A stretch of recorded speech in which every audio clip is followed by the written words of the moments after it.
Good morning, good afternoon, or good night, and welcome to Command Power, the show in which we discuss all things Magic the Gathering with a focus on Commander. And today we have another episode in our Spoiler Spotlight series in which I talk about, well, spoilers and tell you what my thoughts are on them. But before that, just a quick reminder to click subscribe if you enjoy my videos. We're well on our way to 1 million subscribers and your support means everything to me. And in this video we're going to be talking about Judith, Carnage Connoisseur. For 3 colorless, 1 black and 1 red, she's the legendary creature Human Shaman 3/4 with whenever you cast an instant or sorcery spell, choose one. That spell gains Death Touch and Lifelink or create a 2/2 red imp creature token with when this creature dies, it deals 2 damage to each opponent.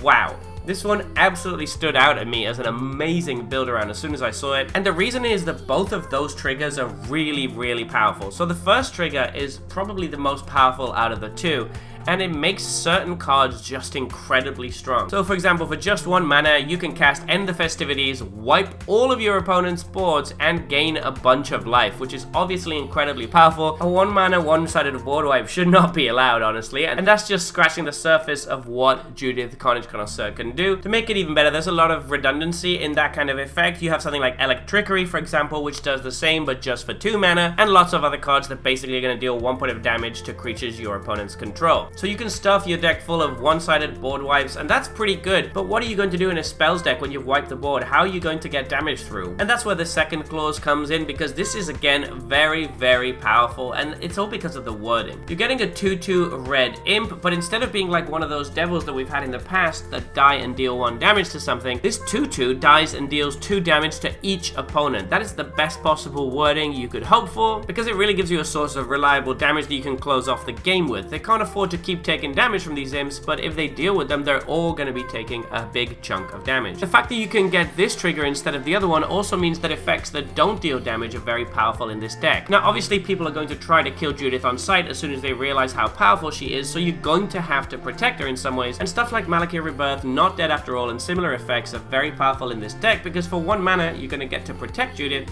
and you're also going to make a 2/2 that deals damage when it dies. That's very strong. It doesn't even need to be anything like that. Something like Faithless Looting for 1 mana is going to come with a creature attached, which makes it so much better. You can then recast it from your graveyard. Any sort of cheap dig effect just becomes that much more powerful. Tybalt's Trickery is another one that I really like. For just 2 mana, you can get rid of any spell that your opponent is targeting Judith with, and you're also going to get a 2/2 attached, which is very nice. So both of these triggers are very good, and I haven't even mentioned another part about the first trigger, which is the lifelink part. So Death Touch is obviously very good, but lifelink can also be absolutely backbreaking if you're playing a big instant or sorcery that deals a ton of damage, such as, well, you know, Blasphemous Act. 13 damage to each creature is always good, but it's that much better when you're gaining like 70 or 80 life off of it. So this is just disgusting, basically.